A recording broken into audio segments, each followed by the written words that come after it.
The greatest trick the stock market ever pulled was convincing a generation of geniuses they were fools, and a generation of fools they were geniuses. It's a paradox that has baffled the wise and enriched the reckless, leaving many to ask the same bewildering question. Why do the investors who seem to know the least, who follow the wildest trends, and ignore all conventional wisdom so often end up winning? The answer isn't found in a complex financial textbook, but in a simple human story. A story like Leo's. Leo was a brilliant structural engineer. He understood stress, tension, and the unbreakable laws of physics. His world was one of precision, calculation, and certainty. When he looked at a bridge, he saw a symphony of forces in perfect, delicate balance. But when he first looked at the stock market, he saw chaos. Then one day, that chaos started to look like an opportunity. It was during the height of a magnificent, seemingly endless bull market. Every day, the news tickers glowed green. Stories of overnight millionaires, of meme stocks soaring to the moon, were everywhere.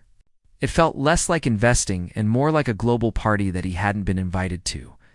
So, with the same confidence he used to design skyscrapers, Leo decided to join in.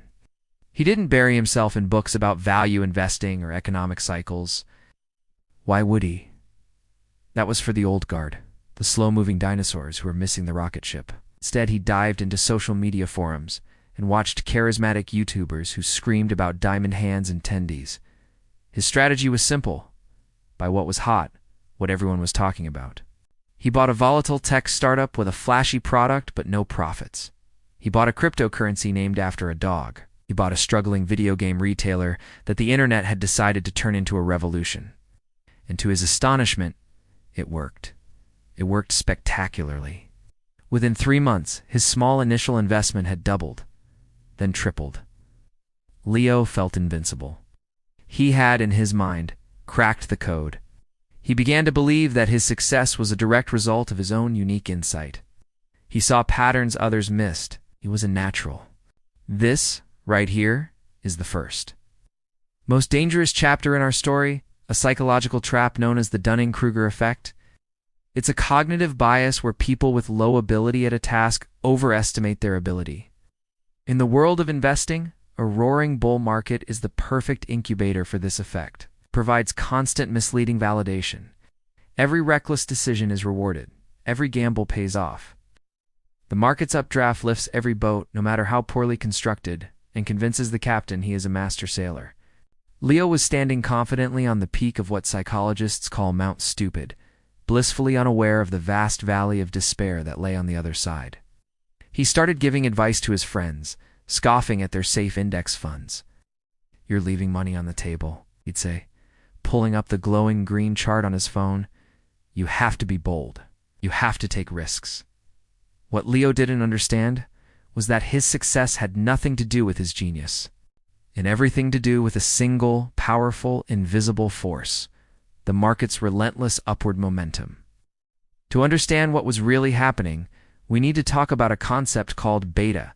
It sounds complicated, but it's quite simple. Imagine the entire stock market is a powerful, fast-flowing river. This is our benchmark, the S&P 500, for example. Most stocks are like sturdy rafts that float along with the river's current. If the river flows 10% faster, the raft moves 10% faster. This raft has a beta of 1. It moves in perfect harmony with the market. Now, imagine a different kind of vessel. A sleek, overpowered speedboat. This is a high beta stock. When the river is calm, it might not do much. But when the river's current picks up speed, in a bull market, that speedboat's engine roars to life. It doesn't just move with the current.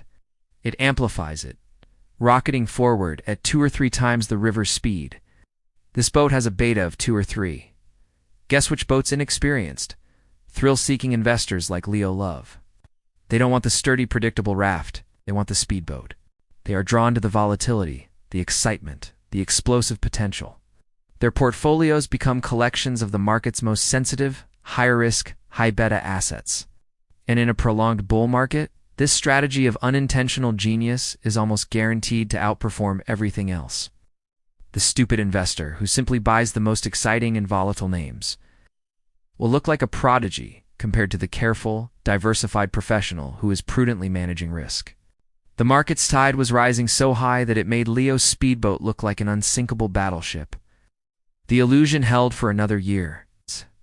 Leo, drunk on his success, took bigger risks.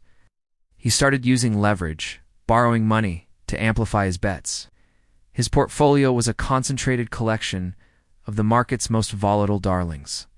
He felt he was on the cusp of true financial freedom. And then, the river's current began to slow. It wasn't a crash, not at first, just a hesitation. A few bad economic reports, whispers of inflation. The market dipped 5%. Sturdy rafts, the index funds, simply dipped 5%, along with it a paper cut. But Leo's speedboats? They hit the slowdown like a brick wall. A speedboat is designed for speed in a smooth river. When the water gets choppy, when the current turns against it, that powerful engine becomes a liability. It spins out of control. A 5% market dip translated to a 15% drop in his portfolio. 10% market correction became a 30% collapse. The leverage he had used to magnify his gains now magnified his losses with terrifying speed. The very thing that had made him feel like a genius, his portfolio is high. Beta was now systematically destroying his wealth. Within a month, all his gains were gone. Within 2, he was deep in the red. The party was over. Leo was devastated. His confidence, once as solid as the foundations of his buildings, was shattered. He had fallen from the peak of Mount Stupid and landed hard in the valley of despair. For the first time, he was forced to confront the terrifying possibility that he knew nothing at all. That his success had been a fluke, a lucky ride on a historic wave. And in that humbling moment of clarity, his real education began. He started to read those boring books. He learned about risk management, about diversification, about the difference between price and value. He learned that true investing isn't a casino. It's the patient ownership of businesses. So, why do stupid investors win? They win for a season in a specific climate.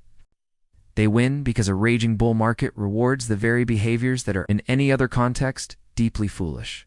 A complete disregard for risk, a concentration in volatile assets, and an overabundance of confidence. They are not winning because they are smart. They're winning because their chosen strategy, loading up on Habeta, stocks is perfectly, accidentally aligned with the market's prevailing trend.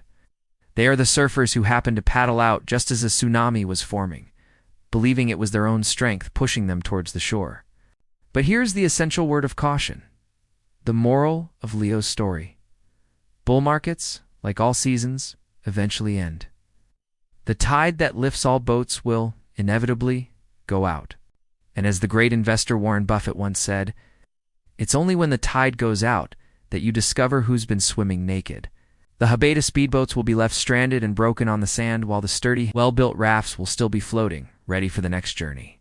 True, lasting success in any great endeavor is never about finding a shortcut or getting lucky on a single massive wave. It's about humility. It's about understanding that what works today might be disastrous tomorrow. It's about building a vessel strong enough to withstand not just the sunny days and favorable currents, but the inevitable storms. Don't be fooled by the roar of the speedboat in the distance.